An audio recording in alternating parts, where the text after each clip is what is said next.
عزیز طلبہ، اگلا شعر ہے: ہوائے شوق میں شاخیں جھکیں خالق کے سجدے کو، ہوائے شوق میں شاخیں جھکیں خالق کے سجدے کو، ہوئی تسبیح میں مصروف ہر پتی زباں ہو کر۔ مشکل الفاظ دیکھ لیں۔ ہوائے شوق، محبت کا غلبہ، تسبیح، اللہ تعالیٰ کی تعریف، حمد و ثنا، خالق، اللہ تعالیٰ پیدا کرنے والا۔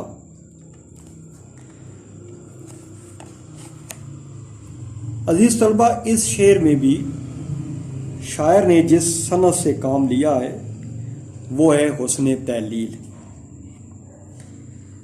صبح کے وقت ٹہنیاں اپنی عاجزی کا اظہار کرتے ہوئے خدا کے حضور جھک جاتی ہیں، اور پھولوں کی پتیاں خدا تعالیٰ کی تسبیح کرتی ہیں۔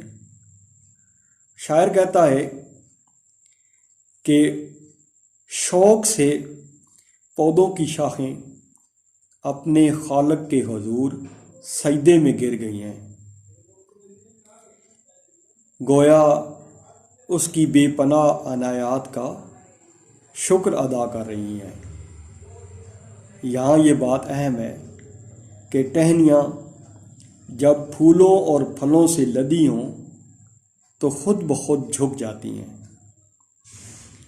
اس طرح پھول کی ہر پتی خدا تعالیٰ کی حمد و ثنا بیان کر رہی ہے۔ عزیز طلبہ، پھول کی پتی دیکھنے میں زبان سے مشابہ ہوتی ہے، لہذا شاعر نے اسے زبان سے تشبیہ دی ہے۔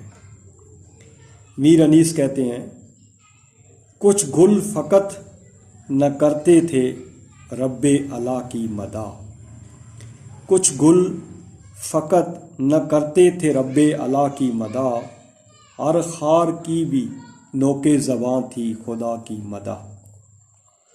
الغرض، بہار کی آمد کے ساتھ ہی باغ میں ہر طرف رونق اور چہل پہل دکھائی دیتی ہے، اور ہر کوئی اپنے اپنے انداز میں خدا تعالیٰ کا شکر ادا کرتا نظر آتا ہے۔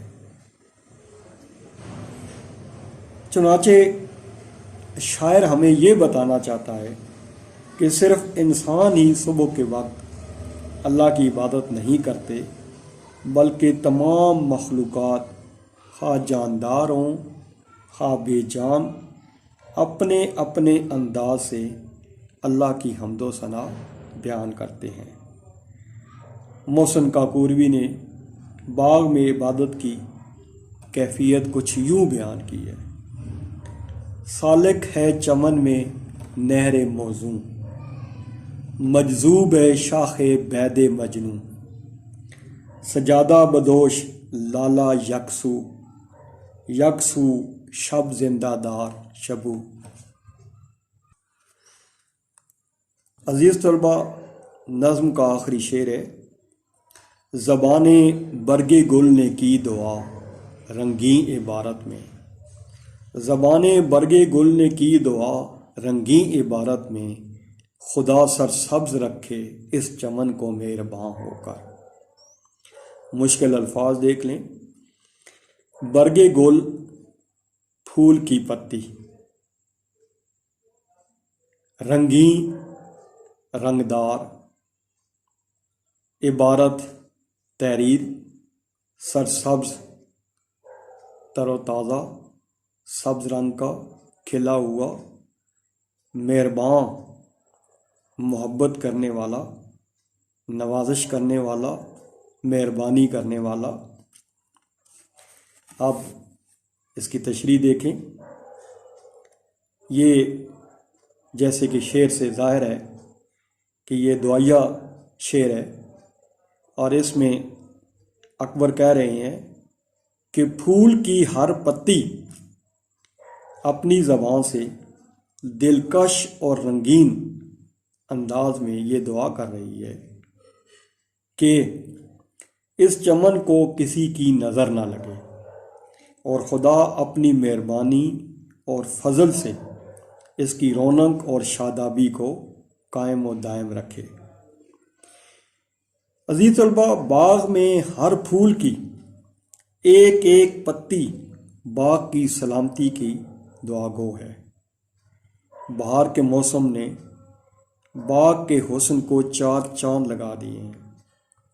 یہ سب نعمتیں خالق کائنات کی عطا کردہ ہیں، لہذا ہر کوئی اس سے مزید انعامات اور فضل و کرم کا طلبگار ہے۔ بہار کے موسم کے یہ خوبصورت جلوے خدا تعالیٰ کی قدرت کاملہ کا ثبوت فراہم کرتے ہیں۔ شاعر نے پچھلے اشعار میں اذان، وضو، سجدے اور تسبیح کا ذکر کیا ہے۔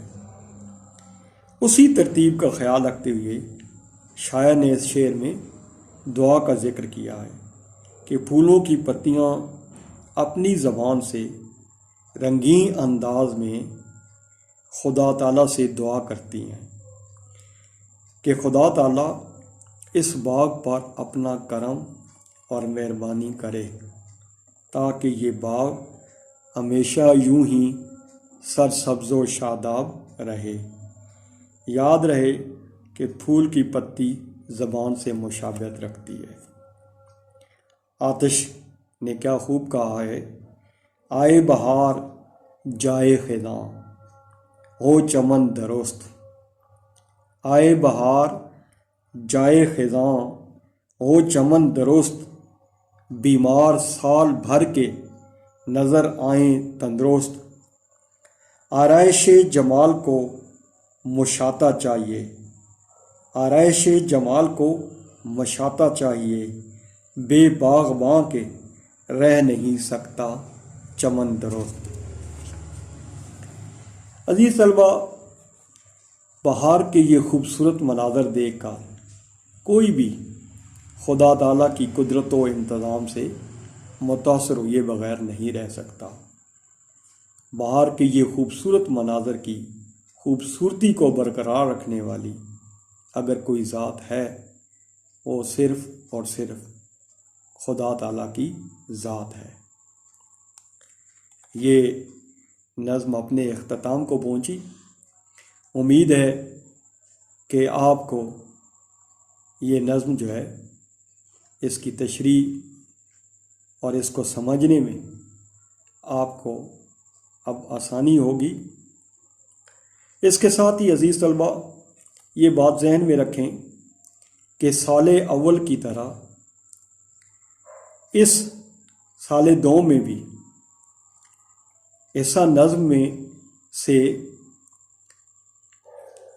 15 نمبر کا سوال پیپر میں آتا ہے، 10 نمبر اشعار کی تشریح، کوئی بھی کسی بھی نظم سے 2 شعر جو ہیں وہ دیے ہوتے ہیں اور 8 نمبر کی اس کی تشریح ہوتی ہے۔ 1 نمبر شاعر کا نام، 1 نظم کا عنوان اور 8 نمبر کی تشریح ہوتی ہے۔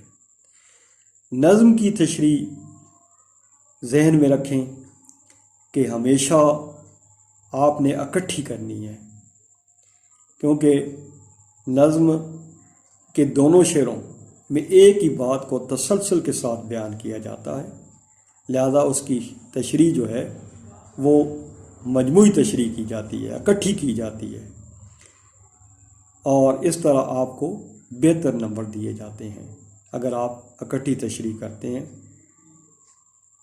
اور اس نظم کا کسی بھی نصاب میں شامل نظم کا خلاصہ جو ہے وہ 5 نمبر کا ہوتا ہے، 10 نمبر تشریح کے اور 5 نمبر نظم کے خلاصے کے۔ تو اس طرح اس ایسے نظم سے 15 نمبر کا سوال آپ کے پیپر میں آتا ہے۔ یہ 5 نمبر جو خلاصے کے ہیں وہ آپ ذہن میں رکھیں کہ اردو کے پیپر میں یہ واحد سوال ہے جس میں